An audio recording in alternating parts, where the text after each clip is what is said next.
Hello എല്ലാവർക്കും limbs മീഡിയയിലേക്ക് സ്വാഗതം. ഇന്നത്തെ വീഡിയോ എഗ് റോസ്റ്റ് എങ്ങനെ ഉണ്ടാക്കാം എന്നുള്ളതാണ്. അതിന് വേണ്ട ഇൻഗ്രീഡിയൻസ് ആണ് കടുക്, പെരിഞ്ചീരകം, മുളക് പൊടി, ഗരം മസാല, മഞ്ഞൾപ്പൊടി, മീറ്റ് മസാല, കുരുമുളക് പൊടി, മുട്ട, ഇഞ്ചി വെളുത്തുള്ളി ചതച്ചത്, കറിവേപ്പില, സവാള, തക്കാളി. ആദ്യം ഓയിൽ ചൂടാക്കാൻ വെക്കാം. അതിലോട്ട് കുറച്ച് കടുക് ആഡ് ചെയ്ത് കൊടുക്കാം. കടുക് പൊട്ടിയതിന് ശേഷം പെരിഞ്ചീരകം ആഡ് ചെയ്ത് കൊടുക്കാം.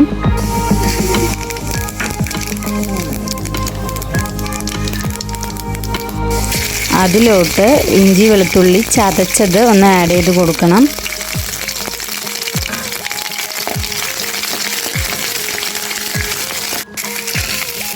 ജസ്റ്റ് ഒന്ന് ഫ്രൈ ആയതിനു ശേഷം നമുക്ക് സവാള ആഡ് ചെയ്ത് കൊടുക്കാം.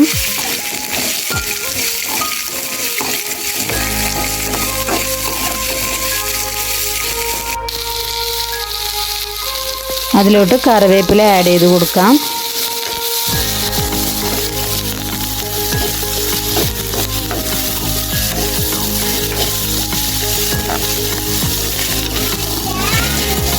സവാള നല്ല രീതിയിൽ വഴന്നു വന്നിട്ടുണ്ട്. ഇനി ഇതിലോട്ട് തക്കാളി ചേർത്ത് കൊടുക്കാം.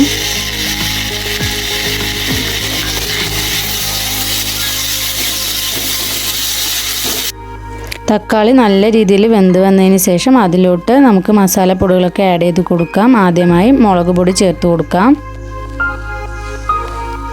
അതിലോട്ട് ഗരം മസാല ആഡ് ചെയ്ത് കൊടുക്കാം.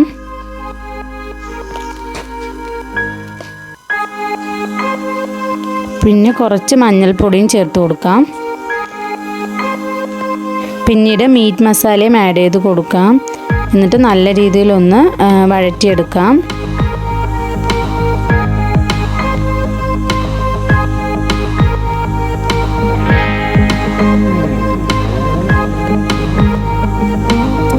ഇനി ആവശ്യത്തിനുള്ള ഉപ്പും കൂടി ആഡ് ചെയ്ത് കൊടുക്കാം.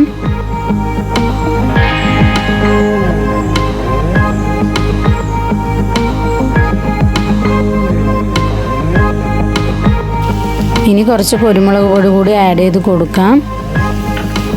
അതിലോട്ട് കുറച്ച് വെള്ളവും കൂടി ആഡ് ചെയ്ത് അതൊന്ന് വറ്റുന്ന വരയ്ക്ക് നമുക്കൊന്ന് വെയിറ്റ് ചെയ്യാം.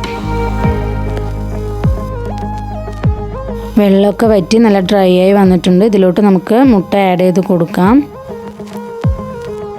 മുട്ട ചേർത്ത് കൊടുത്തതിന് ശേഷം അതിൻ്റെ മുകളിൽ ഗ്രേവിയൊക്കെ ഒന്ന് ജസ്റ്റ് ഇട്ട് കൊടുത്താൽ മതി. ഇളക്കിയാൽ ആ മഞ്ഞയും വെള്ളയൊക്കെ സെപ്പറേറ്റ് ആവും. അപ്പോൾ അത് നല്ല രീതിയിൽ ഇളക്കേണ്ട ആവശ്യമില്ല. എഗ് റോസ്റ്റ് റെഡി ആയിട്ടുണ്ട്. ഇത് നമുക്കിനി ചൂടോടെ സെർവ് ചെയ്യാം. ചോറിനും ചപ്പാത്തിക്കും പൂരിക്കും അപ്പത്തിനും എല്ലാത്തിനും ഒരുപോലെ നമുക്കത് സെർവ് ചെയ്യാവുന്നതാണ്.